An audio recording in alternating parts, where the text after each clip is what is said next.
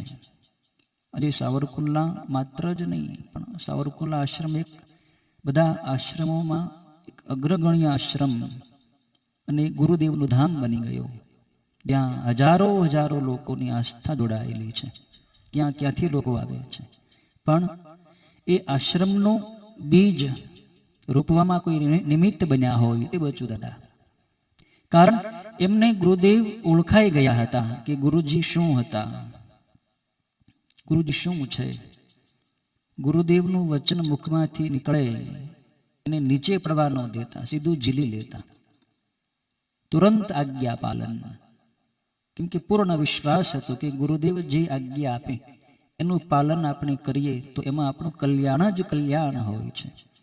ગુરુદેવ ઘણીવાર એવી પણ આજ્ઞા આપે કે જે આપણને એનું પાલન કરવાથી શરૂઆતમાં નુકસાન દેખાતું હોય કે આમાંથી શું થશે, ગુરુજી આમ કેમ કે છે, આમ કે છે એ પ્રમાણે કરશું તો આવું નુકસાન થશે. તો આવી શંકા ઘણીવાર અશ્રદ્ધાળુ લોકોની થાય. પણ શ્રદ્ધાળુ જીવો હોય સમજી જાય કે ભાઈ નહીં, ગુરુ આજ્ઞા અવિચારણીય, એમાં વિચાર ન કરાય. ગુરુદેવની દ્રષ્ટિ લાંબી હોય, શિષ્યની દ્રષ્ટિ ટૂંકી હોય. ગુરુદેવ એક ઉચ્ચ સ્થિતિમાં સ્થિત થઈને બોલતા હોય છે, પણ શિષ્ય પોતાની નીચી કક્ષાથી એ વચન સાંભળતો હોય છે. એટલે બંનેની વચ્ચે એક સમયનું, એક સ્થિતિનું અંતરાલ હોય છે. શરૂઆતમાં સમજી ન શકાય. ગુરુદેવની વાણી સાંભળવી સરળ છે, પણ ગુરુદેવની વાણી સમજવી કઠણ છે. એક ઉચ્ચ આત્મસ્થિતિમાં સ્થિત થયા વગર સદગુરુ વાણીનો મર્મ સમજી શકાતો નથી. પૂર્વના જન્મોનો પુણ્યનો ભંડાર લઈને જો આપણે આવ્યા હોઈએ તો જ આપણને એમની વાણી સંભળાય. એમની દૂરંદેશી દ્રષ્ટિ હોય એ આપણે કંઈક જાણી શકીએ. બાકી તો સંતને ઓળખવા માટે સંત બનવું પડે છે. સંત બન્યા વગર સંત ઓળખી શકાતા નથી, કેમ કે એમના ભાવો બહુ ઉચ્ચ હોય છે. પણ ભલે સંત સમજાય ન સમજાય, પણ નમી જાઓ, ઝૂકી જાઓ, શરણે થઈ જાઓ. એક જ ઉપાય છે કલ્યાણનો. પૂર્ણ રૂપે ગુરુદેવને શરણે સમર્પિત થઈ જાઓ તો બીજું કાંઈ સાધન કરવાનું રહેતું જ નથી. બધો ભાર ગુરુદેવ પોતાની ઉપર લઈ લે છે અને એને ગુરુદેવની કૃપાનું ઝરણું આપોઆપ એને સ્નાન કરાવી દે છે. જેમ કોઈ ઝરણું હોય પર્વત ઉપરથી વહેતું હોય તો એ તો એની જગ્યાએ વહી જ રહ્યું છે. તમારે સ્નાન કરવું હોય તો તમારે કપડાં ઉતારીને એ ઝરણાની નીચે ઊભું રહેવું પડે, એની નીચે જવું પડે. ઝરણાને કાંઠે બેઠા બેઠા ઝરણાની આરતી ઉતારો, ઝરણાના વખાણ કરો, એની સ્તુતિ કરો. તો એમ કઈ ઝરણું પોતાની જગ્યા છોડીને તમારી પાસે આવે નહીં, તમને સ્નાન કરાવે નહીં. પણ ભલે તમે ઝરણાની પૂજા કરો ન કરો, એની આરતી ઉતારો ન ઉતારો, પણ એની નીચે જઈને ઊભા રહી જાઓ, શરણે થઈ જાઓ તો વગર કહીએ સ્નાન થઈ જશે. એનો તો સ્વભાવ જ છે વહેવું. એમ ગુરુદેવનો સ્વભાવ છે કૃપા વહાવવી, કૃપા કરવી, કૃપા વરસાવવી. એનો સહજ સ્વભાવ છે. જેવા આપણે ગુરુદેવને શરણે થઈ જઈએ, સમર્પિત થઈ જઈએ એટલે તુરંત સ્નાન ઘટિત થઈ જાય છે, એટલે કે કૃપાનો અનુભવ થઈ જાય છે. પણ જેમ સ્નાન કરતી વખતે આપણે કપડાં ઉતારી નાખીએ છીએ, એમ ગુરુદેવની કૃપાના પ્રવાહમાં આપણે આત્મ સ્નાન કરવું હોય તો શરીર ભાવના કપડાં ઉતારવા પડે. શરીર ભાવ રૂપી કપડાં આપણા આત્માને બરાબર સ્નાન થવા દેતા નથી. આત્મ સ્નાન કરવું હોય તો બહારના બધા આવરણ ઉતારવા પડે, કપડાં ઉતારવા પડે. જાતિના, પાંતિના, નામના, રૂપના, અવસ્થાના, ઉંમરના, દેશના, ભાષાના કેટલાય કપડાં આપણે ભરી રાખ્યા હોય, બધા ઉતારીને એક શુદ્ધ આપણે આત્મ સ્વરૂપ છીએ એવો ભાવ થઈ જાય ત્યારે ગુરુદેવની કૃપા સીધી આપણા આત્માને પહોંચી જાય અને આત્મ સાક્ષાત્કાર થઈ જાય છે. એટલે ગુરુ કૃપા પ્રાપ્ત કરવી હોય તો ગુરુદેવને શરણે થવું જરૂરી છે. ભલે આપણી અંદર કોઈ ઊંચી વિદ્યા ન હોય, કોઈ લાયકાત ન હોય, બુદ્ધિ ન હોય તીવ્ર આપણી પાસે, કોઈ બીજી વિશેષતા આપણા જીવનમાં ના હોય, પણ એક ગુરુ ભક્તિ હોય તો બીજું બધું જ આવી ગયું. શાસ્ત્રોમાં સાંદીપની ઋષિની કથા આવે છે. સાંદીપની ઋષિ આપણે નામ સાંભળ્યું છે, કૃષ્ણ ભગવાનના ગુરુજી હતા. સુદામા અને ભગવાન કૃષ્ણ બંને સાંદીપની ઋષિના આશ્રમની અંદર ભણ્યા હતા. એ સાંદીપની ઋષિ પોતે જ્યારે વિદ્યાર્થી હતા ત્યારે એમના ગુરુના આશ્રમની અંદર રહેતા હતા. ઘણા એમના બીજા પણ શિષ્યો હતા એમના ગુરુજીના. એની સાથે સાંદીપની ઋષિ પણ ગુરુ આશ્રમમાં રહીને વિદ્યાભ્યાસ કરતા હતા. સાંદીપની એવા કોઈ તીક્ષ્ણ બુદ્ધિશાળી, કોઈ હોશિયાર વિદ્યાર્થી નહોતા, ઋષિકુમાર નહોતા કે એને બધું જ આવડતું હોય, એવું કઈ નહોતું. સામાન્ય મધ્યમ કક્ષાના વિદ્યાર્થી હતા. પણ એમને સમજાઈ ગયું હતું કે ગુરુજી સાક્ષાત પરમાત્મા છે. ગુરુવાણી એ વેદવાણી કરતા પણ વધારે મૂલ્યવાન છે. ગુરુ એ ચેતનાનો પ્રવાહ છે. ગુરુને પામી ગયા પછી બીજું કાંઈ પામવાનું બાકી રહેતું નથી. ગુરુ વચન ઉપર પૂર્ણ વિશ્વાસ, પૂર્ણ શ્રદ્ધા હતી એટલે ગુરુદેવનો બોલ પડ્યો ઝીલી લેતા હતા. જે પણ આજ્ઞા આપે તુરંત એનું પાલન કરી નાખતા. ગુરુદેવની ગાયોની સેવા કરતા, ગુરુદેવના આંગણાને સ્વચ્છ કરતા, યજ્ઞશાળામાં બધા કાષ્ઠો વનમાંથી વીણીને લાવતા હતા. બધી ગુરુ પરિચર્યા કરતા હતા સાંદીપની. ગુરુદેવને દેખાડવું હતું કે સાંદીપનીમાં કેવો વિશેષ ગુરુભાવ છે. બીજા વિદ્યાર્થીઓ કરતા સાંદીપની શું અલગ છે એમને દેખાડવું હતું. એટલે પરીક્ષા એકવાર લીધી. બીજા બધા વિદ્યાર્થીઓ સ્નાન કરવા માટે નદી કિનારે ગયા હતા. એક સાંદીપની જ ગુરુદેવની પાસે હતા, ગુરુદેવની સેવા કરી રહ્યા હતા. પેલા બધા શિષ્યો સ્નાન કરીને પાછા આવતા હતા. બરાબર એ સમયે ગુરુજી સાંદીપનીને કહ્યું કે બેટા, મારો આ નાનકડો દીકરો, મારો બાળક છે, જ્યાં આંગણામાં રમી રહ્યો, ખેલી રહ્યો છે, એને તું ઉપાડી તેડી અને બાજુના કૂવામાં ફેંકી દે. કૂવો હતો આશ્રમમાં એક. ગુરુદેવ ગૃહસ્થી તેનો નાનકડો બાળક દીકરો હતો, રમતો હતો આંગણામાં. ગુરુજીએ સાંદીપનીને કહ્યું કે મારા છોકરાને ઉઠાવીને તું કૂવામાં નાખી દે. એટલે કાંઈ પણ વિચાર કર્યા વગર સાંદીપનીએ ગુરુપુત્રને ઉપાડીને તેડીને સીધા જ જઈને કૂવામાં ફેંકી જ દીધો.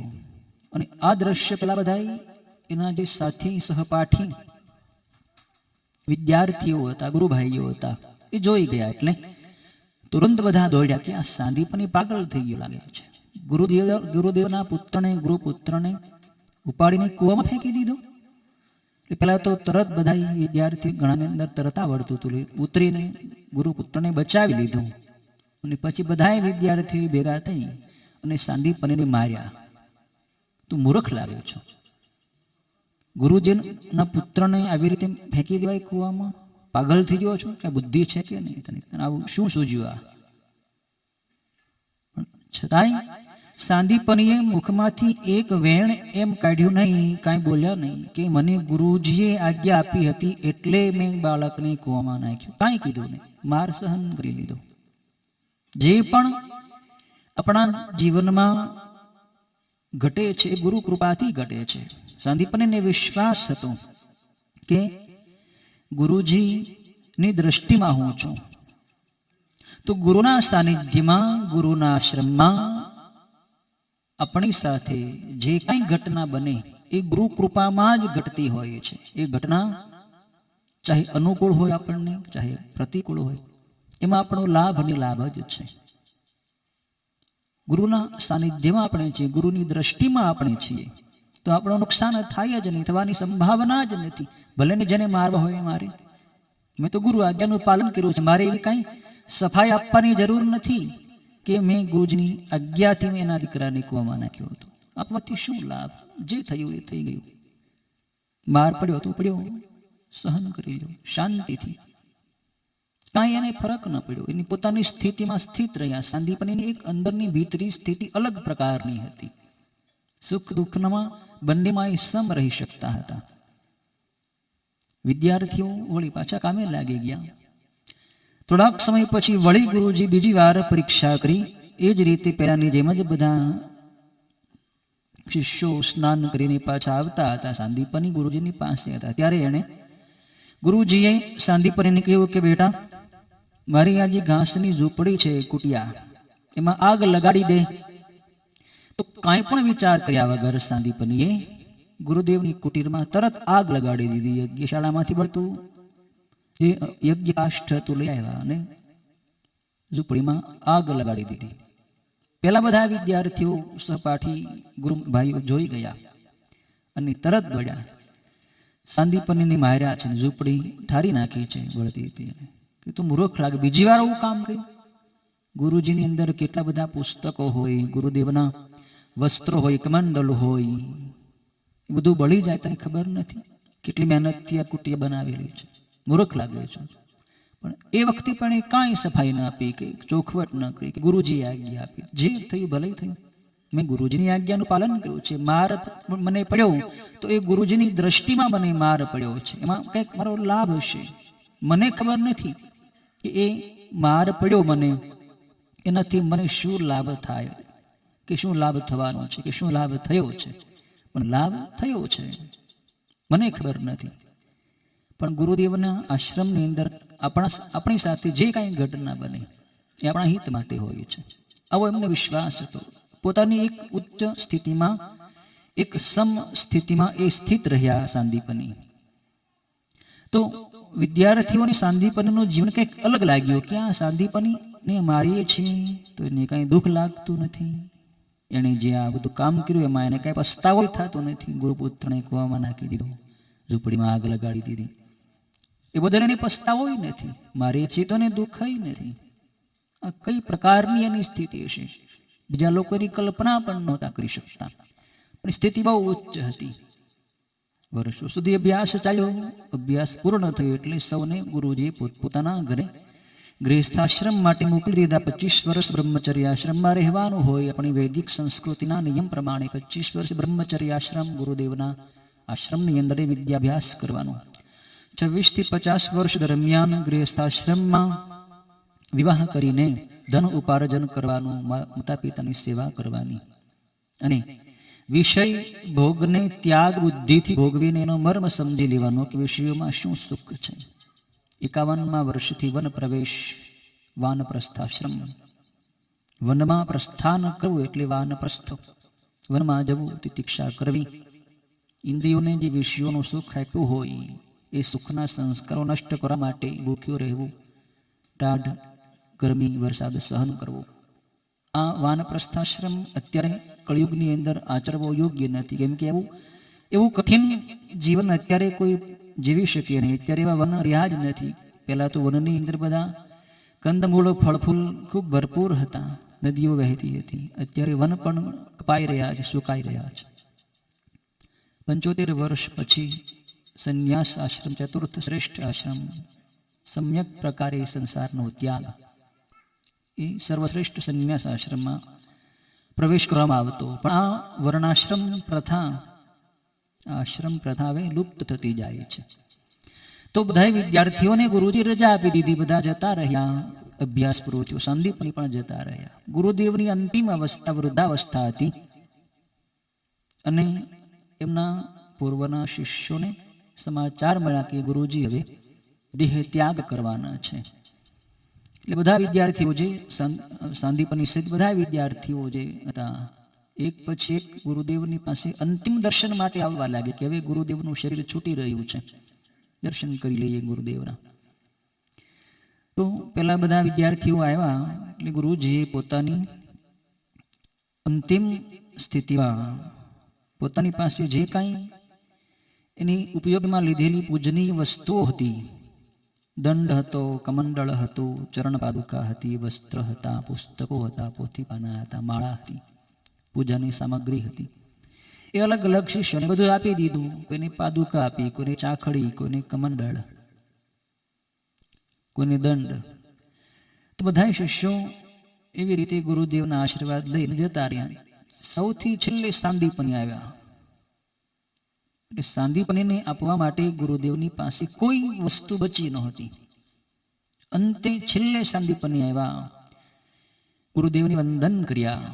ગુરુદેવ, મારા વંદન સ્વીકારો, આપ હવે પરમધામ સિધાવી રહ્યા છો, મને આપના શરણમાં રાખો, મને આપની સાથે લઈ જાઓ, મારે આપની સાથે આવવું છે ગુરુદેવ. ગુરુદેવ કહે, બેટા હું તારી સાથે જ છું. ગુરુદેવનો ક્યારેય અભાવ નથી હોતો, માત્ર શરીર છૂટે છે. ગુરુ શરીર થોડા હોય છે. જ્યારે તું મને યાદ કરીશ ત્યારે હું તારી પાસે આવીશ. બેટા, તને આપવા માટે મારી પાસે કોઈ ભૌતિક ચીજ વસ્તુ બાકી રહી નથી, બધી મેં વેચી દીધી છે. પણ હું તને જે વસ્તુ મેં બીજાને નથી આપી, એ વસ્તુ, એ ચીજ, એ ઉત્તમ, જે નરી આંખે ન દેખાય એવી ચીજ, જેની કિંમત કોઈ ભૌતિક પદાર્થોથી આંકી ન શકાય એવી ચીજ હું તને આપું છું. અને એ ચીજ છે મારું આજ સુધીનું તપ, મારું ભજન, મારી શક્તિ. એ બધું હું તને અર્પણ કરું છું. ગુરુજીએ પોતાનો વરદ હસ્ત સાંદીપનીના મસ્તક પર પધરાવી દીધો અને એ વખતે સાંદીપનીને એક શક્તિપાતનો અનુભવ થયો છે.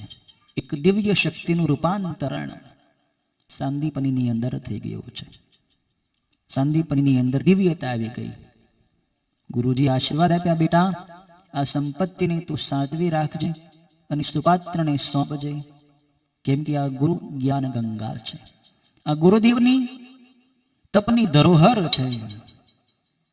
અને તું આગળ દબાવવાની હોય, આગળ વધારવાની હોય છે.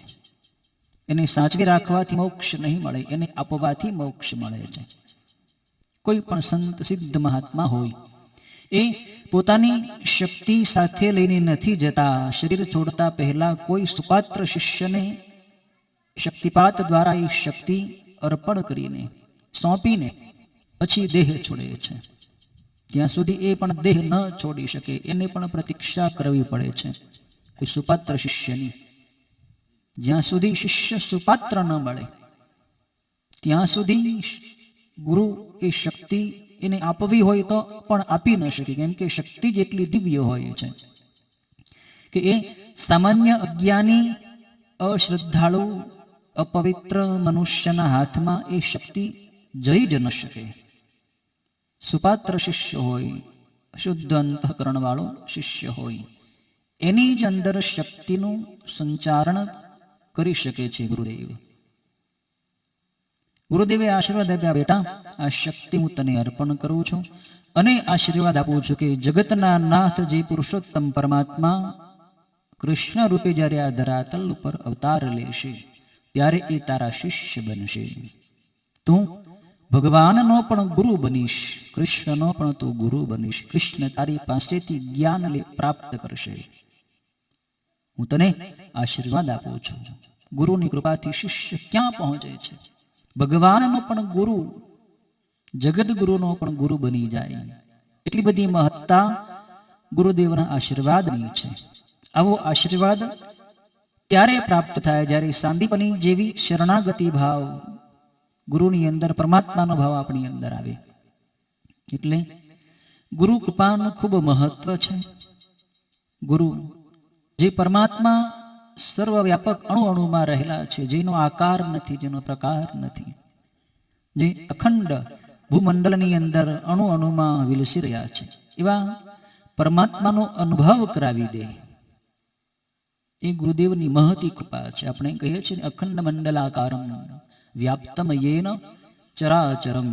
જે ચર અચર જગતમાં અખંડ ભૂમંડળમાં વ્યાપ્ત છે. કોણ વ્યાપ્ત છે? પરમાત્મા. એ પરમાત્માનું પદ જે દેખાડી દે, તત્પદમ દર્શિતમ યેન, જે પરમાત્મા પદ દર્શાવી દે, આપણને દેખાડી દે, જે આંગળી વડે, અંગુલી નિર્દેશ વડે બતાવી ન શકાય એવું પરમાત્મા તત્વ છે. આ પરમાત્મામાં આપણે કહી ન શકીએ, કેમ કે પરમાત્મા કોઈ ભૌતિક ચીજ નથી, પરમાત્મા કોઈ એક સ્થાને નથી, સર્વત્ર છે.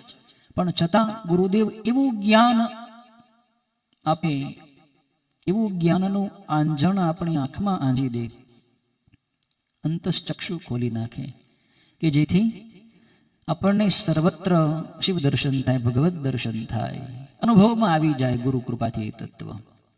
આવા ગુરુદેવની વંદના શાસ્ત્રમાં કરવામાં આવી છે. તસ્મૈ શ્રી ગુરુવે નમઃ. ગુરુદેવનો મહિમા અદ્ભુત છે.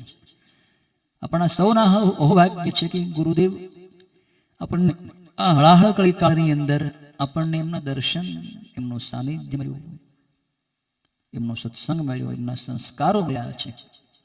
પણ એ સંસ્કારોને આપણે આપણા જીવનમાં ઉતારવાના છે, આગળ વધારવાના છે, નવી પેઢીને આપવાના છે. ગુરુ શરીર નથી હોતા અને એટલે જ શરીરની સેવાથી ગુરુ પ્રસન્ન નથી થતા. ગુરુદેવને પ્રસન્ન કરવા હોય તો એમના સિદ્ધાંતોને જીવનમાં ઉતારવા પડે, એમના ઉપદેશને જીવનમાં ઉતારવો પડે. ગુરુને પ્રસન્ન કરવા હોય તો શું કરવું?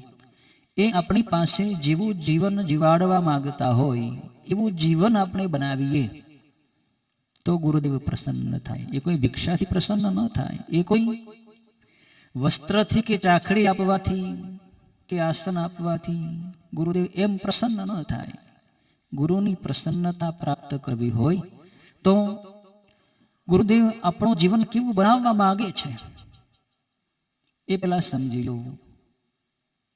આપણે વિચાર કરીએ કે ગુરુજી આપણું જીવન કેવું બનાવવા માંગતા હતા, તો સર્વ સામાન્ય મનુષ્યને ગુરુજી એક વાત કરતા કે તમે શિવની ભક્તિ કરો, તમે વ્યસન છોડો, તમે સંપ રાખો, તમે માતા પિતાની સેવા કરો, તમે દેશની સેવા કરો. આવું સીધું સરળ જ્ઞાન ગુરુજી આપણને આપતા. અને જે નિયમિત શિવ ભક્તિ કરતા, શિવ પૂજા કરતા, મા બાપની સેવા કરતા, દેશ સેવા, રાષ્ટ્ર સેવા, ગરીબોની સેવા, માનવ સેવા જે કરતા, એ ગુરુજીની વહાલા બની ગયા હતા. તો આપણે આપણું જીવન પેલા આવું બનાવવાનું છે. ગુરુજીના સત્સંગી આપણે છીએ, પણ કહેવા માત્રના સત્સંગી નથી ને, એ વિચાર કરો. આપણે વિચાર કરો, ગુરુજી આપણને શિવ પૂજા કરવાનું કહેતા, તો આપણે નિયમિત શિવ પૂજા કરીએ છીએ ખરા? ઘણા લોકો આ સત્સંગ સભામાં અત્યારે ઘણા બધા લોકો આવ્યા છો, પણ નિયમિત શિવ પૂજા કરવા વાળા બધાય નહીં હોય. હશે ઘણા લોકો નિયમિત કરે છે, એવું નથી કે નથી કરતા, પણ ઘણા લોકો હજી નિયમિત શિવ પૂજા નથી કરતા. તો શિવ પૂજા કરવાની આજ્ઞા ગુરુજી આપણને આપતા એમાં ગુરુજીને શું સ્વાર્થ હતો? કાંઈ સ્વાર્થ નહોતો, એમને કોઈ લાભ નહોતો. ગુરુદેવ નહોતું, હૃદય એવું હતું કે મારી પાસે આવવા વાળા તમામ લોકોને મુક્તિ મળે, બધાને ભગવાનના દર્શન થાય, બધાનું કલ્યાણ થાય. તો કલ્યાણ માટે ગુરુજીએ શિવ પૂજા સાધના બતાવી કે તમે શિવની પૂજા કરો. તો શિવ પૂજા એવું સાધન છે કે જે કરવાથી ભગવાન તમારું કલ્યાણ કરે છે. માત્ર શિવને બીજું કાંઈ જોતું નથી. જળ અને બિલીપત્ર આપણે અર્પણ કરીએ, પણ માત્ર ક્રિયા નહીં, આપણે જળ બિલીપત્ર અર્પણ કરીને કામ પતાવી દઈએ છીએ એમ નહીં. ભાવથી કરો. તમે શિવના બનીને શિવની પૂજા કરો. નહીંતર જળ બિલીપત્ર તો ઘણા લોકો મંદિરમાં ચડાવવા જાય જ છે, પણ ભગવાન સાથે બાકી બીજો કોઈ રિશ્તો નાતો રાખતા નથી. બસ મંદિરમાં જવા પૂરતું જ જઈ આવે, ભગવાનની સવારમાં મોઢું દેખાડી આવે, બસ પછી ભગવાન મંદિરમાં ને આપણે આપણા ધંધામાં. એમ ભગવાન ન મળે, એમ પરમાત્મા રાજી ન થાય. અને એવી પૂજા ગુરુજી આપણી પાસે કરાવવાય નહોતા માંગતા. ગુરુજી પ્રેમ પૂર્વક ભગવાનના બનીને ભગવાનની પૂજા કરો એવું આપણને કહેતા. એટલે ભગવાન સાથે એક સંબંધ બાંધી લો. બાકી મંદિરોમાં તો લોકો હવે તો ખૂબ જાય છે. સિટીઓમાં તો શિવ મંદિરો પણ ખૂબ બનવા માંડ્યા છે. દરેક ગામમાં શિવાલય પણ હોય છે. લોકો જાય છે, પણ જવા માત્ર જાય છે, પણ જીવનમાં પરિવર્તન નથી આવતું. ભગવાન સાથે સંબંધ નથી જોડતા. સંબંધ જોડો ભગવાન સાથે કે હું ભગવાનનો છું, અને કોઈ પણ અપેક્ષા રાખીને ભગવાન પાસે ન જાઓ. કાંઈ જોતું નથી, બસ શુદ્ધ ભાવથી ભગવાનના બનીને મંદિરમાં જે ભગવાનની જે કંઈ તમારી પાસે હોય અર્પણ કરો. શિવ પૂજા દરેક લોકો કરી શકે છે, માત્ર ભાઈઓ જ નહીં, બહેનો પણ કરી શકે છે. એ ગામડાઓમાં ઘણા બહેનોમાં એવી અજ્ઞાનતા એના મનની અંદર ઘૂસી ગયેલી છે કે અમારે બહેનોએ શિવની પૂજા ન કરાય, કે ઘરમાં શિવલિંગ ન રખાય. એ વાત મનમાંથી કાઢી નાખો. બધા જ શિવ પૂજા કરી શકો છો. ભસ્મ લગાડી, રુદ્રાક્ષ પહેરી અને તમે શિવ પૂજા કરી શકો છો. કોઈ પણ વર્ણનો માણસ હોય, બ્રાહ્મણ જ કરી શકે એવું નથી. ક્ષત્રિય, વૈશ્ય કે અન્ય કોઈ પણ વર્ણનો માણસ હોય, સ્ત્રી હોય, પુરુષ હોય, બાળક હોય, વૃદ્ધ હોય, શિવ પૂજા કરવાનો બધાને અધિકાર છે. પવિત્ર થઈને કરો. પવિત્રતા શિવને ખાસ ગમે છે. માણસો હજી શિવ પૂજા કરે પણ ઘણા વ્યસન છોડતા નથી. વ્યસન તમે કરીને ભગવાનની પૂજા કરવા જાઓ તો ભગવાનને તમારા મોઢામાંથી વાસ ન આવે. અમને આવે, સંતોને તો ભગવાનને તો આવે જ. તો અમને તો ક્યારેક એમ થાય કે ભગવાન આપણને કેટલું બધું સહન કરે છે. કેવા કેવા મોઢા લઈને આપણે ભગવાનના મંદિરમાં જઈએ, ગંધાતા હોય મોઢા, અને ભગવાનને બિચારાને ક્યાં જવું મંદિરમાંથી. અમે સંતો તો તમારાથી આગા હોય વનમાં બેસી જઈએ સોમવારે, 8 દિવસમાં 1 દિવસ તો શાંતિ, બાકી બહાર આવવાથી અમને લાભ શું? આજે વિચાર કરતો હતો કે આપણે બહાર આવીએ છીએ સવારે, બપોરે, સાંજે, તો એમાં અમને લાભ શું? સંતોને ચાલો કાંઈ લાભ નથી, નુકસાન સિવાય કોઈ લાભ નથી. માણસો બધા આવે અમારી પાસે, પણ કેવી કક્ષાના માણસો? દુઃખી બધા આવે. કોઈ કે મારી પત્ની વહી ગઈ ને, કોઈ કે મારો છોકરો બીમાર ને, કોઈ કે મારે ધંધો હાલતો નથી ને, કોઈ કે મારે કોર્ટમાં કેસ ચાલે છે ને, કંઈ કૃપા કરો. આવી વાતો સાંભળવા જ મારે બહાર આવવાનું? એમ થાય કે આવું જ નથી.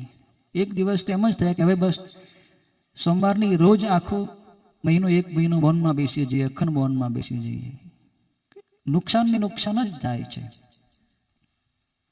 મૌનથી શું લાભ થાય લોકોને ખ્યાલ ન હોય, અને સમાજમાં આવવાથી અમને શું નુકસાન થાય એમને ખબર છે. વાતો બધી વ્યવહારની સાંભળીને પછી એ વાતોને મનમાંથી કાઢતા બહુ વાર લાગે. તમે ક્યારે એ દિશામાં પ્રયત્ન જ નથી કર્યો એટલે તમને ખ્યાલ ન હોય. પણ સતત ભજનમાં રહેવા વાળા સંતોને, સાધકોને, ભક્તોને એનો અનુભવ હોય કે એકવાર મનમાં સંસ્કાર પડી જાય અને સંગનો બહુ પ્રભાવ પડે છે મન ઉપર.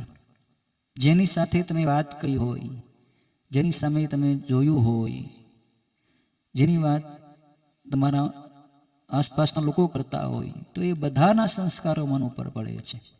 મન થાકી જાય. પણ મૌનમાં હોય એટલે મનને એક સ્ફૂર્તિ મળે છે. લોકોને ખ્યાલ ન હોય કે શું સ્ફૂર્તિ ને શું થાક નહીં.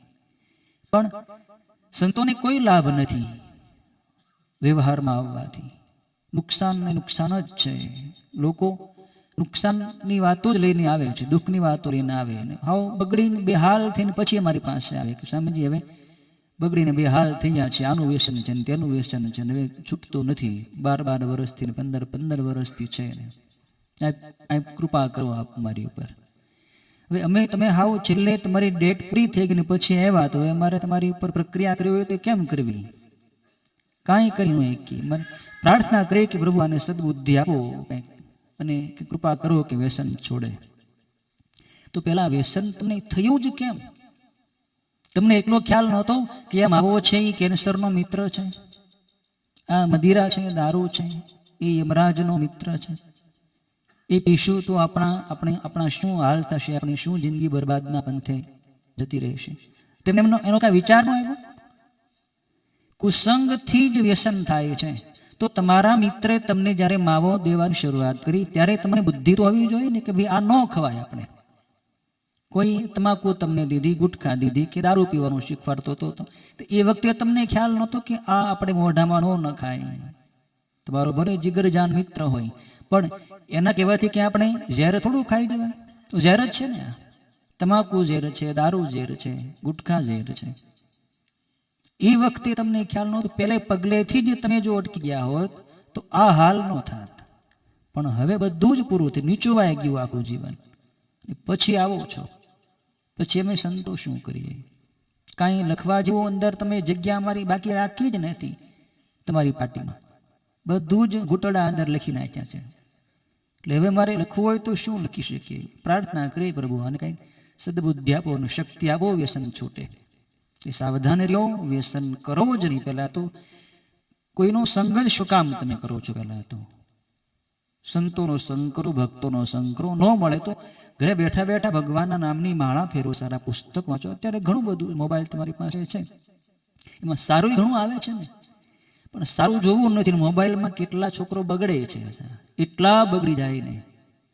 કેટલી ઊંચી એની બુદ્ધિ હોય, તીવ્ર બુદ્ધિ હોય. સારી સારી સ્કૂલોમાં અમારી પાસે તો ખૂબ એવા વિદ્યાર્થીઓ યુવાન આવે છે. 4-5 દિવસ પહેલા જ એકદમ સુશીલ છોકરો બિચારો, અને અમદાવાદની સારી કોલેજમાં એને એડમિશન મળી ગયેલું.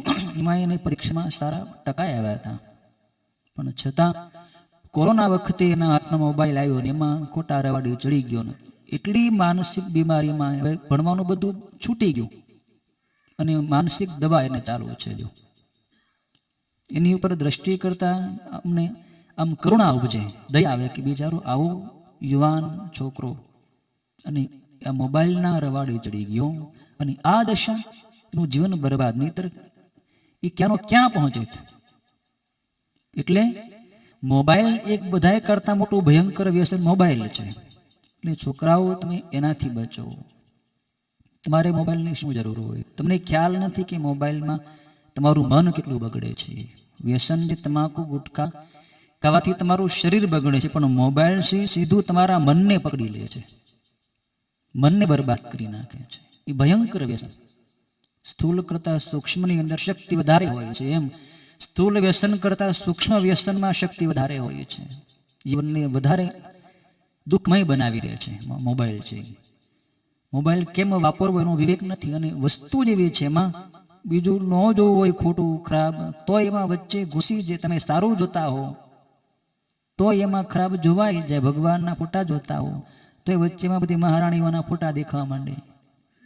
એટલે મોબાઈલથી બચો. ખાસ જરૂર પૂરતો જ વાત કરવા પૂરતો મોબાઈલ વાપરો. ગામડાઓમાં ખૂબ બધા વ્યસનો થઈ ગયા છે. મોટા મોટા વ્યસનોય ખૂબ થઈ ગયા છે. મદિરાના અંતે તજડી ગામની તો મને ખ્યાલ નથી કાંઈ, પણ જો હોય તો આ કાઢજો વ્યસન જીવનમાંથી. પૈસા બગાડો છો, તમારું મન બગાડો છો, ઘરના લોકોને હેરાન કરે. આ મોટા વ્યસનીવાળા પીવાવાળા હોય ને એના ઘરના બિચારા એટલા બધા દુઃખી હોય ને, એના બૈરા હોય, એના છોકરાઓ, ખાવાનું મળતું ન હોય, પૈસા મજૂરી કરીને પૈસા કમાતા હોય, બધા દારૂમાં જાય, બધા પીવામાં જાય. બૈરાઓને બિચારાને ગમે ત્યાં આઘું પછું આડોશ પડોશમાં મહેનત મજૂરી કરીને ઘર ચલાવવું આપણે શું થાય? જીવનની કેમ જીવી શકતા હશે? મદિરા પીવાવાળા પતિની સાથે બહેનો જિંદગી કેમ પસાર કરતા હશે? અમને તો કરુણા અરેરાટી છૂટે.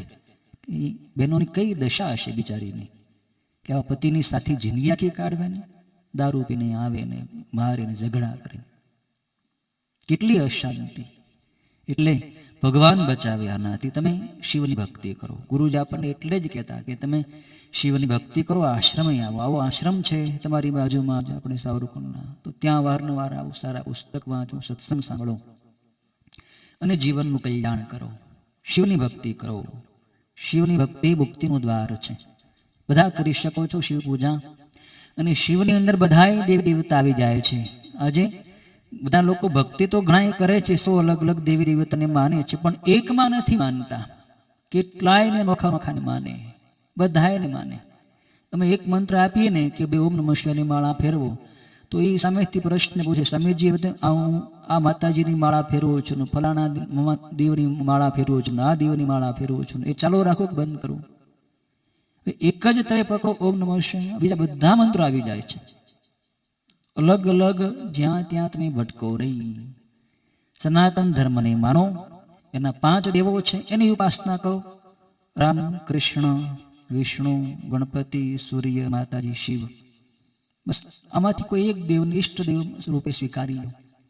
અને શિવની અંદર બધાય દેવતા આવી જાય છે. શિવાલયમાં શિવલિંગ હોય એની અંદર, શિવલિંગની અંદર બધાય દેવતાનો વાસ છે. જો લિંગ પુરાણની અંદર ઉત્તર ભાગમાં લખ્યું છે 46મા અધ્યાયમાં કે એકવાર બધાય દેવતાઓએ સૂત પુરાણની પ્રશ્ન કર્યો. બધાય ઋષિઓએ, સૂતજી લિંગ પુરાણની કથા સંભળાવતા હતા, એમાં ઋષિઓએ સૂતજીને પ્રશ્ન કર્યો. સૂતજી વ્યાસ ઋષિના શિષ્ય ગણાય છે. તો પ્રશ્ન એવો પૂછો કે બ્રહ્મા, વિષ્ણુ, નિવૃત્તિદેવ, વાયુદેવ, વરુણદેવ, અગ્નિદેવ, ઇન્દ્રદેવ, એ સિવાય બધા અષ્ટવસુઓ, બધાય દેવતાઓની સ્થાપના કેવી રીતે કરવી? બધા દેવતાઓની મૂર્તિની, એ મૂર્તિમાં પ્રાણ પ્રતિષ્ઠા કેવી રીતે કરવી, એની પૂજા કેવી રીતે કરવી, એ અમને આપ સંભળાવો. આપ તો વ્યાસ ઋષિના શિષ્ય છો, પરમ જ્ઞાની છો, બધાય પુરાણોનું જ્ઞાન વ્યાસજી પાસેથી આપે પ્રાપ્ત કર્યું છે. આપ મહાન ગુરુ ભક્ત પણ છો. એવું વ્યાસજીએ પણ કહ્યું છે કે મારો શિષ્ય સૂત છે, એ મારા શિષ્યમાં અગ્રેસર છે, ગુરુ ભક્ત છે. તો આ બધું જ્ઞાન ધરાવો છો. બધાય દેવતાઓની પ્રાણ પ્રતિષ્ઠાની વિધિ અમને સમજાવો. આવો પ્રશ્ન કર્યો ત્યારે સૂતજી જવાબ આપવાની તૈયારી કરતા હતા, ત્યારે બધાયની વચ્ચે સાક્ષાત મહાદેવી માં ભવાની પાર્વતી પ્રગટ થયા. અને સૂતજી જવાબ આપે પહેલા જ માં પાર્વતીએ બધાયને ઋષિઓને જણાવ્યું કે ઋષિઓ, અલગ અલગ દેવતાઓની સ્થાપના કરવાની કોઈ જરૂર નથી. એક શિવલિંગની જ તમે સ્થાપના કરો, સ્થિર લિંગની સ્થાપના કરો. એની અંદર બધાય દેવતાઓની સ્થાપના થઈ જાય છે. એક શિવલિંગની તમે પૂજા કરો, એમાં બધાય દેવતાઓની પૂજા થઈ જાય છે. અલગ કાંઈ કરવાનું રહેતું નથી. અલગ અલગ તમે બધાયને કેટલાક માનશો, કેટલી વાર લાગે, કેટલા બધાના અલગ અલગ મંત્રો, બધી વિધિઓ, પણ એક શિવલિંગને પકડી લો. શિવાલયમાં શિવલિંગની સ્થાપના કરો. શિવાલય બનાવવાનો બહુ મહિમા છે. એમાં જીર્ણ શિવાલય હોય, જૂનું થઈ ગયેલું શિવાલય, એનો જીર્ણોદ્ધાર તમે કરાવો તો નવું શિવાલય બનાવવા કરતા પણ બેવડું પુણ્ય જીર્ણોદ્ધાર કરવાથી મળે છે. એટલે ગામમાં જ્યાં શિવાલય જૂનું હોય એનો જીર્ણોદ્ધાર કરાવો. ભગવાનના મંદિરમાં મૂર્તિઓની પુનઃ સ્થાપના કરો. 100 વર્ષ થાય એટલે પુનઃ પ્રાણ પ્રતિષ્ઠા કરવી પડે. એટલે શિવ નિમિત્તેના કોઈ પણ કાર્ય તમે કરો, એમાં બધાય દેવતાઓના કાર્ય થઈ જાય છે. શિવરાત્રિ એક વ્રત તમે કરો, બધાય વ્રત એમાં ઉજવાઈ જાય છે. એક શિવ નામ બોલો, બધાય નામ બોલાઈ જાય છે. બીજું કઈ નામ અલગ બોલવા પણ રહેતું નથી. શિવનો મંત્ર ઓમ નમઃ શિવાય શ્રેષ્ઠ છે. ઓમ મંત્ર શિવને બહુ વહાલો છે. પ્રણવ મંત્ર ઓમ. લિંગ પુરાણમાં એમ લખ્યું છે કે ઓમ મંત્ર બોલીને શિવની પૂજા કરવાથી બ્રહ્મલોકની પ્રાપ્તિ થાય છે, બ્રહ્મ જ્ઞાન થાય છે. બ્રહ્મ જ્ઞાન પ્રાપ્ત કરવો હોય તો એક પ્રણવ મંત્ર ઓમ. કેટલો સીધો અને સરળ. મૂંગો માણસ હોય ને એ ઓમ બોલી શકે, હું કરીને ઓમ, એ મંત્રનો ઉચ્ચાર ઓમ જ હોય. એટલે ઓમ મંત્ર મહામંત્ર છે.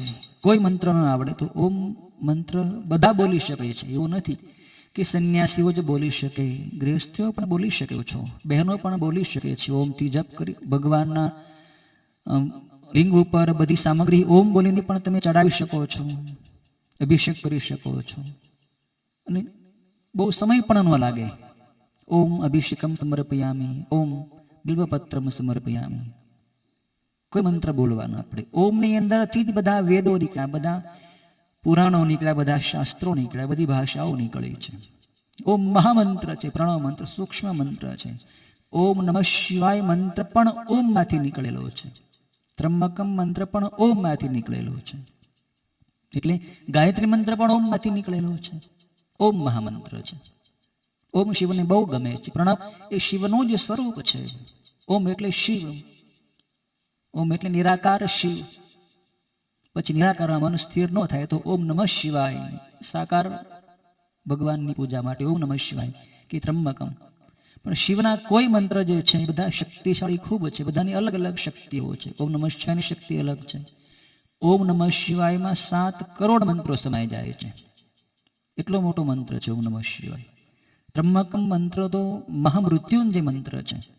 મૃત્યુને ભગાડવા વાળો, રોગને મટાડવા વાળો, સંકટને ટાળવા વાળો કોઈ મંત્ર હોય તો ઓમ ત્રંબકમ યજામહે સુગંધિમ પુષ્ટિવર્ધનમ ઉર્વારુકમિવ વંદનાન મૃત્યોર્મુક્ષ્યમામૃતા. ભગવાનની પ્રાર્થના જ છે, પ્રભુ આપ ત્રંબક સ્વરૂપ છો, ત્રનેત્ર વાળા છો, સુગંધમય છો, પુષ્ટિ વધારવા વાળા છો. જેમ પુષ્પની અંદર સુગંધ રહે છે એમ પ્રભુ સકળ જીવ પ્રાણી માત્રની અંદર આપ સદગુણ રૂપે રહો છો, સદાચાર રૂપે, સદભાવ રૂપે રહો છો. આપની અમે આરાધના કરીએ છીએ. ઉર્વારુક એટલે કાકડી. કાકડીની સંસ્કૃતમાં ઉર્વારુક કહેવાય છે. ઉર્વારુકમીવ બંધનાન. કાકડીની જેમ અમને સંસારના બધા બંધનોમાંથી મુક્ત કરો. જેમ કાકડી હોય પાકી જાય, કોઈ પણ ફળ એના ઝાડવે હોય જ્યારે પાકે એટલે તરત છૂટું પડી નીચે પડી જાય, એમ સંસારના બંધનોથી અમને છૂટા પાડી દો મહાદેવ. જન્મથી, મૃત્યુથી, જરા વ્યાધિથી અમને મુક્ત કરી દો. આપના સ્વરૂપથી અમને અલગ કરશો નહીં પ્રભુ. મંત્ર બહુ શક્તિશાળી છે. દધીચી ઋષિએ આ મંત્રનો જપ કર્યો હતો. શુક્રાચાર્યજીએ પણ મહાદેવની ઉપાસના, પાર્થિવ લિંગની ઉપાસના આ ત્રંબકમ મંત્રથી કરી હતી. દધીચી ઋષિએ જ્યારે ક્ષુપ રાજાની સાથે યુદ્ધ કર્યું, શિવપુરાણમાં પણ કથા આવે, લિંગ પુરાણમાં પણ આવે છે. ક્ષુપ નામનો રાજા બ્રહ્માજીના નિશ્વાસમાંથી, છીંકમાંથી નીકળ્યો હતો. બ્રહ્માજીની છીંક આવી ત્યારે એમાંથી ક્ષુપ નામનો રાજા પ્રગટ થયો. એ પ્રજાપતિ, એમ દક્ષ પ્રજાપતિ ગણાય છે, એમ ક્ષુપ રાજા પણ પ્રજાપતિ ગણાય છે. આખી સૃષ્ટિનો રાજા હતો. દધીચી ઋષિનો એ મિત્ર હતો. બંનેને વિવાદ થયો. ક્ષુપ રાજા કે રાજા છે બધા કરતા મોટો છે અને બધા માટે વંદનીય છે, એટલે બ્રાહ્મણોએ પણ રાજાને વંદન કરવા જોઈએ. દધીચી ઋષિ કે એની બ્રાહ્મણ શ્રેષ્ઠ છે, બ્રાહ્મણ વંદનીય છે, રાજાએ બ્રાહ્મણને વંદન કરવા જોઈએ.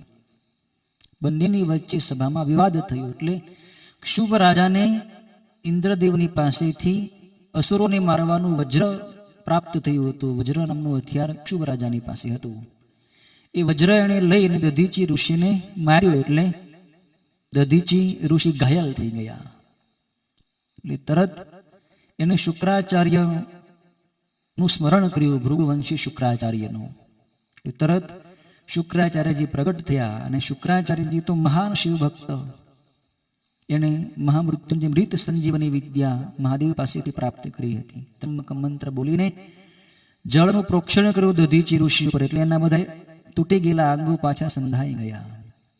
શુક્રાચાર્યજી દધીચીને બોધ આપ્યો કે તમે હવે ભગવાન શિવના મૃત્યુંજય મંત્ર વડે શિવની આરાધના કરો, શિવ બધું તમને આપશે.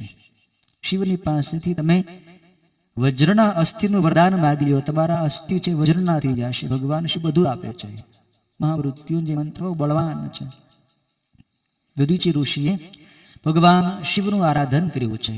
ત્રંબકમ યજામહે સુગંધિમ પુષ્ટિવર્ધનમ ઉર્વારુકમિવ બંધનાન મૃત્યોર્મુક્ષ્યમામૃતાત.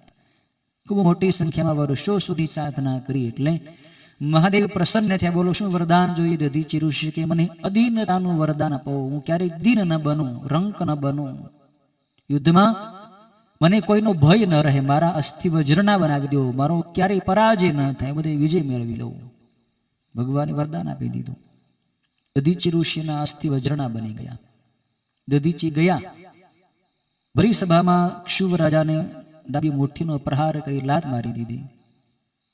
એટલે ક્ષુભ રાજાને થયું કે આ દધીચી વળી પાછા મારી પાસે આવ્યા, એટલે વળી અને વજ્ર માર્યું, પણ વજ્ર દધીચી ઋષિને કઈ અસર ન કરી શક્યું.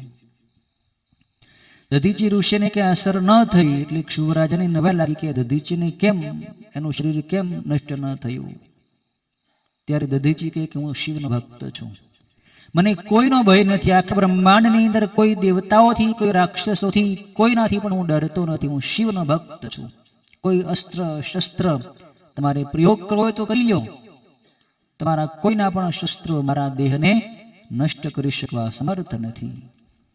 ક્ષુભ રાજાને થયું કે આને શિવની પાસેથી શક્તિ પ્રાપ્ત કરી છે. એટલે ક્ષુભે પછી ક્ષુભ વિષ્ણુ ભક્ત હતો, વિષ્ણુ ભગવાનની એમણે આરાધના કરી. વિષ્ણુ ભગવાન પ્રસન્ન થયા. શું વરદાન? ક્ષુભ રાજા કે તમે દધીચીને હરાવી દો, મને શક્તિ આપો, હું દધીચીને ઘાયલ કરી નાખું. વિષ્ણુ ભગવાન કે આ તને કઈક બુદ્ધિ સૂજી છે. દધીચી તો મહાન શિવ ભક્ત છે, અને એક શિવ ભક્તને હરાવવો એ મારા હાથની પણ વાત નથી. મારી પાસે જે શસ્ત્રો છે પણ શિવના આપેલા છે. સુદર્શન નામનું ચક્ર પણ મને શિવ પાસેથી પ્રાપ્ત થયું છે.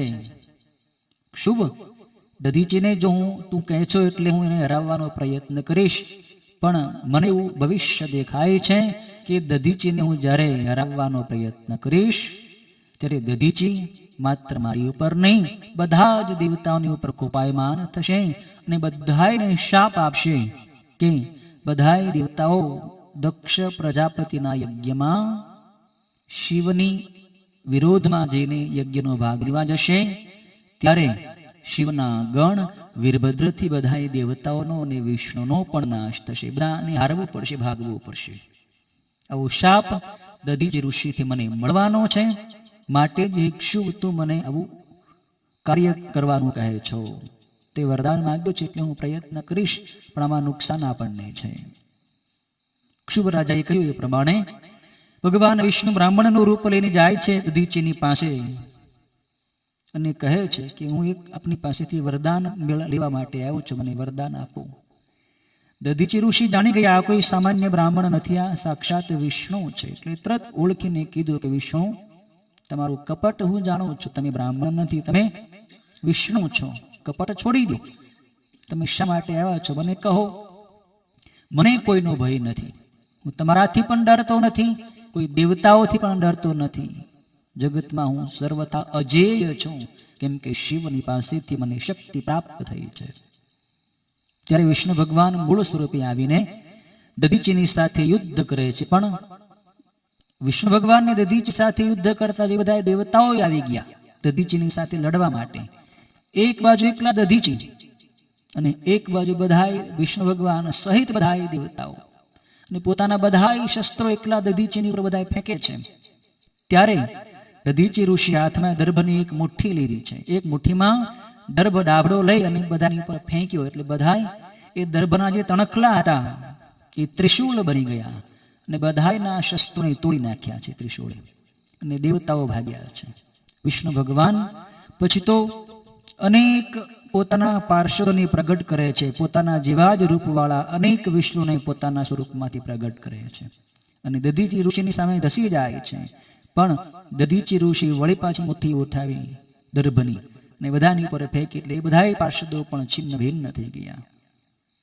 વિષ્ણુ ભગવાને માયા કરી, જેમાં ગીતામાં આવે છે ભગવાને અર્જુનને વિશ્વરૂપ વિરાટ રૂપ દેખાડ્યું હતું, એવું જ વિરાટ રૂપ ભગવાન વિષ્ણુએ દધીચી ઋષિને મોહિત કરવા માટે દેખાડ્યું. એમાં બધા દેવતાઓ હતા વિષ્ણુ ભગવાનના વિરાટ રૂપમાં. પણ દધીચી ઋષિ કહે છે કે વિષ્ણુ, તમને એવું અભિમાન છે કે મને જો વિરાટ રૂપ ધારણ કરતા આવડે, મને પણ આવડે છે. હવે તમે તમારા વિરાટ રૂપ સહિત બધા દેવતાઓને મારા વિરાટ રૂપની અંદર જુઓ. દધીચી ઋષિ પણ પોતાનું વિરાટ સ્વરૂપ બનાવ્યું છે. એમાં પોતાના સહિત વિષ્ણુ ભગવાને ભગવાન રુદ્ર બધા બ્રહ્માદિ બધા દેવતાઓને જોયા છે. ત્યારે દધીચી ઋષિ કહે કે વિષ્ણુ આ તો બધી માયા છે, આવા અનેક માયિક સ્વરૂપો મને ધરતા આવડે છે, તમારી માયાથી હું મોહિત થાવ એમ નથી અને જગતમાં હું કોઈથી ડરતો નથી. વિષ્ણુ ભગવાન કે એક વાર તમે ક્ષુભ રાજાની પાસે જાઓ અને મારા કહેવાથી મારા માન ખાતર તમે ક્ષુભ રાજાને એમ કહી દો કે હું તારાથી ડરું છું. ભલે તમે ડરતા નથી, પણ એક વાર ક્ષુભને એમ કહી દો કે હું ડરું છું, તો હું તમારી સાથે યુદ્ધ નહીં કરું. દધીચી કહે કે વિષ્ણુ હું ક્યારેય એમ નહીં કહું કે હું ક્ષુભથી ડરું છું, કેમ કે હું નિડર છું, હું શિવનો ભક્ત છું, મને કોઈનો ભય નથી. હું સ્પષ્ટ કહું છું. યુદ્ધ કરવું હોય તો તમે કરી શકો છો. એટલે વિષ્ણુ ભગવાને વળી યુદ્ધ કર્યું, પણ પછી ક્ષુભ રાજાએ વચ્ચે આવી વિષ્ણુ ભગવાનને યુદ્ધમાંથી પાછા વાળ્યા છે. વિષ્ણુ ભગવાન પોતાના લોકમાં જતા રહ્યા છે. અને ત્યારે દધીચી ઋષિએ શાપ આપ્યો કે બધાય દેવતાઓ વિષ્ણુ ભગવાન સહિત બધાયને દક્ષના યજ્ઞમાં ભગવાન શિવના મહાગણ વીરભદ્રથી ભયંકર શિક્ષા પ્રાપ્ત થશે, બધાને હારવું પડશે. કહેવાનો અર્થ એ છે કે મહામૃત્યુંજય મંત્રનો પ્રભાવ દધીચી ઋષિના આ ચરિત્રમાંથી આપણે સમજવાનું છે કે મહામૃત્યુંજય મંત્રનો જપ કરો. ઓમ ત્રંબકમ યજામહે સુગંધિમ પુષ્ટિવર્ધનમ ઉર્વારુકમિવ બંધનાન મૃત્યોર્મુક્ષીમામૃતા. એટલે કોઈ પણ મંત્ર એક તમે પકડી લો. ત્રંબકમનો છે, ઓમ નમઃ શિવાયનો છે અને ઓમ છે. ત્રંબકમ મંત્ર ઘણાને સ્પષ્ટ શુદ્ધ ઉચ્ચારણ ઘણા નથી કરી શકતા, એટલે આપણે મોટાભાગે ઓમ નમઃ શિવાય મંત્ર આપીએ છીએ, જેથી કરીને બધા સ્પષ્ટ ઉચ્ચારણ કરી શકે. મંત્ર માત્ર માધ્યમ છે, છેવટે તો આપણે આપણા સુધી પહોંચવાનું છે. જ્યારે સ્થિતિ બની જાય ત્યારે મંત્ર પણ છૂટી જાય છે. છેવટે વૃત્તિ અંતર્મુખ કરીને આપણે આપણી અંદર બેઠેલા શિવ સુધી પહોંચવાનું છે. દરેક સંતો મહાત્માઓ સદગુરુ હોય એનો આ જ પ્રયાસ હોય છે કે જીવની અંદર જે ગુરુ તત્વ, જે આત્મ તત્વ છુપાયેલું છે એ તત્વ જાગૃત થઈ જાય. માણસ પોતે પોતાનો ગુરુ બની જાય. કોઈ પણ ગુરુ કોઈ પણ માણસને પોતાનો ગુલામ બનાવવા નથી માંગતા, એને મુક્ત કરવા માંગે છે. દરેક સંતોની એવી ભાવના હોય છે કે મારી પાસે આવવા વાળો દરેક માણસ મુક્ત થઈ જાય, શરીર ભાવથી દેહ ભાવથી મુક્ત થઈ છૂટી જાય, તો એને કોઈ કર્મ ભોગવવા નહીં પડે, વળી કોઈ માતાની કોખમાં આવવું નહીં પડે, સદા સદાને માટે છૂટી જશે. એટલે ગુરુદેવ અને સંતો આપણને જે સ્થિતિ સુધી પહોંચાડવા માંગે છે એ સ્થિતિ સુધી પહોંચવા માટે આપણે પહેલા શિવ પૂજાથી તો શરૂઆત કરીએ, મંત્ર જપથી શરૂઆત કરીએ, માનવ સેવાથી શરૂઆત કરીએ, મા બાપની સેવાથી શરૂઆત કરીએ, વ્યસન મુક્તિથી શરૂઆત કરીએ. વ્યસન છોડો, માવતરની સેવા કરો, ગામડામાં ગાયોની સેવા કરો. ગામડામાં માણસો રહેવા આવે તૈયાર નથી, બધાને સિટીમાં જ ભાગવું છે. મેં હમણાં રસ્તા પૂછ્યું ભાઈને કે વસ્તી કેટલી દજડી ગામની, તો કે આમ તો 3000, પણ અત્યારે માંડ 1200 માણસો હશે. મોટાભાગે બધા અમદાવાદની સુરત જ રહે છે યુવાનો બધા.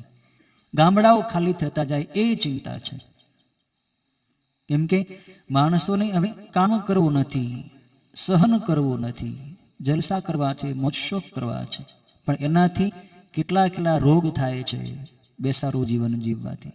સિટીમાં અમે જોઈએ છીએ લોકો દુઃખી જ છે, ત્યાં જઈને કંઈ સુખી નથી. જેવું સુખ, જેવી શાંતિ ગામડામાં છે એવું સિટીમાં નથી. એટલે સિટીનો મોહ છોડો, સાદું સરળ જીવન અપનાવો અને શિવની ભક્તિ કરીને તમારું કલ્યાણ કરી લો. ઓમ પૂર્ણમદ પૂર્ણમિદમ પૂર્ણાત પૂર્ણમુદચ્યતે પૂર્ણસ્ય પૂર્ણમાદાય પૂર્ણમેવાવશિષ્યતે. ઓમ શાંતિ શાંતિ શાંતિ. ઓમ નમઃ શિવાય. ઓમ નમઃ શિવાય. ઓમ નમઃ શિવાય. ઓમ નમઃ શિવાય. ઓમ હર હર ભોલે નમઃ શિવાય.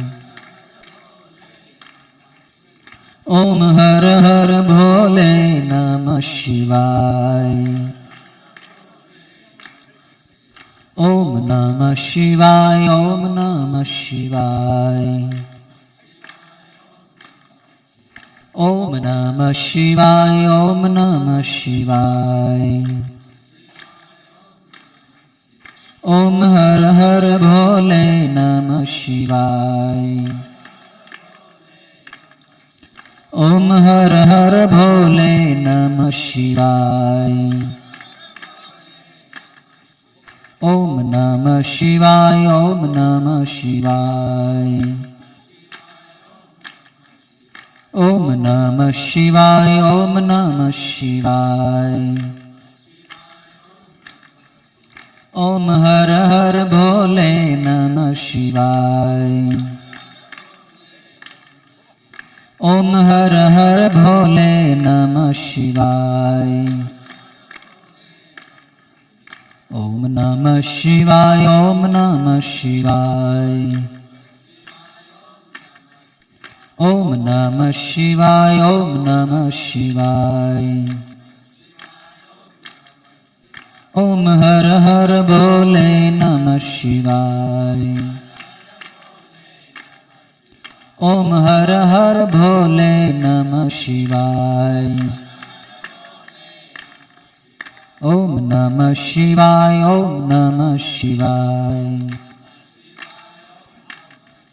ओम नमः शिवाय। ओम नमः शिवाय। ओम हर हर भोले नमः शिवाय। ओम हर हर भोले नमः शिवाय। ओम नमः शिवाय। ओम नमः शिवाय। ओम नमः शिवाय। ओम नमः शिवाय। ओम हर हर भोले नमः शिवाय। ओम हर हर भोले नमः शिवाय। ओम नमः शिवाय। ओम नमः शिवाय। ओम नमः शिवाय। ओम नमः शिवाय। ओम हर हर भोले नमः शिवाय। ओम हर हर भोले नमः शिवाय। ओम नमः शिवाय। ओम नमः शिवाय। ओम नमः शिवाय। ओम नमः शिवाय।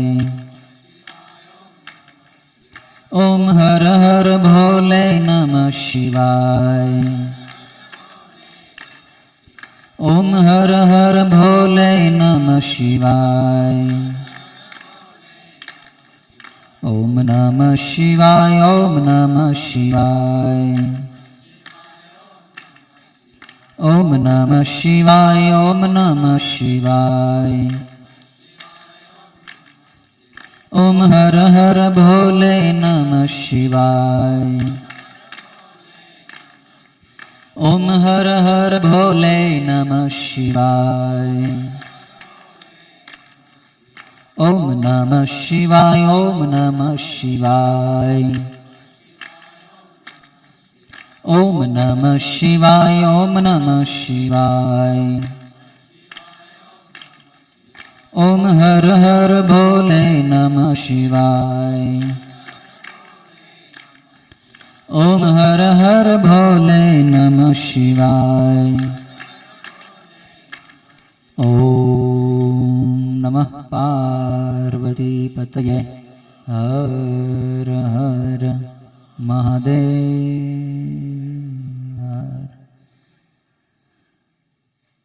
रुद्राक्ष जेने जोता होय એ લઈ જાજો, પણ એની કિંમત છે વ્યસન મુક્તિ. મફત રુદ્રાક્ષ કોઈ નથી આપવાનો, વ્યસન છોડવા હોય એને જ આપવાનું છે. બહેનોને જોતા હોય તો એના માટે ભાઈઓ અહીંથી આવીને લઈ જાય. બહેનો માટે બધા